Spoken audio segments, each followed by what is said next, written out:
And on Skype, we have PPD. Hello, PPD. How's it going? Good, how are you? Good, good. Congratulations on your win today. Thanks. So yeah, we just played against Liquid. We were talking about how this is kind of like the North American El Clásico, and you guys been Wow. playing against each other for a long time, and you've been winning a lot. I'm not gonna lie, like I can't remember the last time Liquid actually beat you. Do you actually enjoy playing that matchup particularly, or is it just any other game?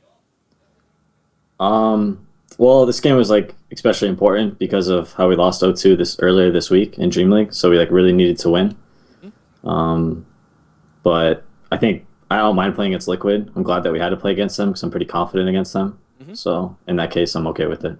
Okay, great. Another question. Talking about last week performance, you had games you lost against Empire and Cloud9, if I remember correctly. That was the last day. Before that you were 6-2, you or 5-2. You were doing really well. Now it kind of like went a little bit complicated. Went into the sixth place and kind of like a scare of maybe not getting into the qualifiers. With today's game, you kind of say, okay, we're back here. We're not afraid of anyone. Um, have you looked at the schedule that you have after these games? Do you think the schedule is easy for you? It's going to be tough? How do you feel about the rest of the Dream League?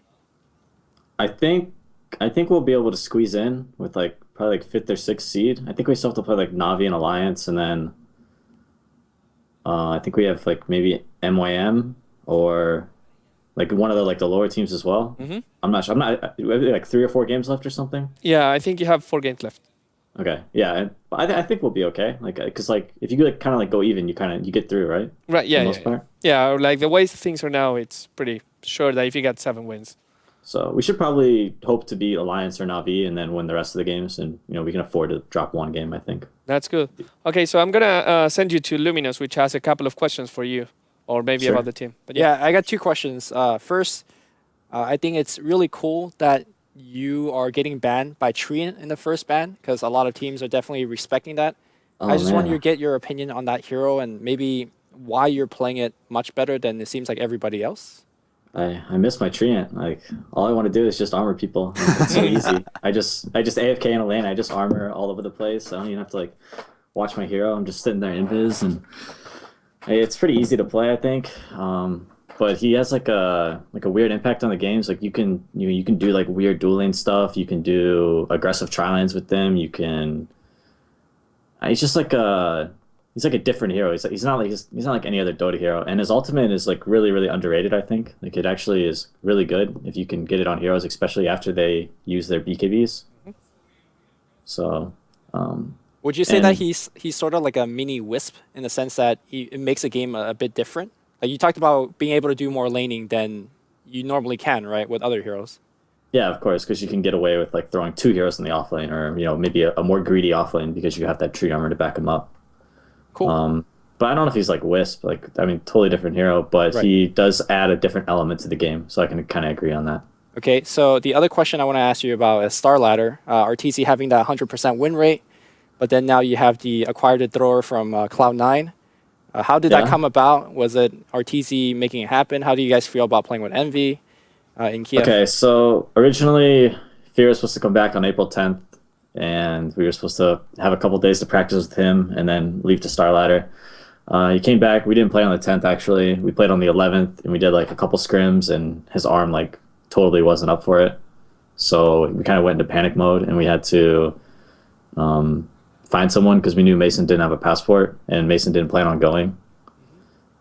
So we just found the next best person, and that was probably Envy. I think we have experience playing with him, and we get along, and we're friends. So I think he'll do an excellent job standing in, and I think that we will place very well as long as we get through the best of one group stage with a decent score. I actually have another question for you, and it's also about drafting. You actually we were talking before the game that Liquid and EG are one of the few teams that actually pick Wraith King, but they do it in a different way. So TC normally gets it as a carry role, and you normally get it for Zai as a 4 support. What are your thoughts on that hero? Is it like really good or situational for certain specific lineups?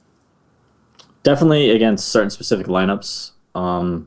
I'm not sure he's really that good of a carry. You've seen like a couple teams like MOM and Cloud9 do like the Blink Blade Mail Yeah. kind of stuff, which is actually pretty good against teams that are greedy on a hero like Luna or Invoker, where they don't go BKBs because they can't fight you.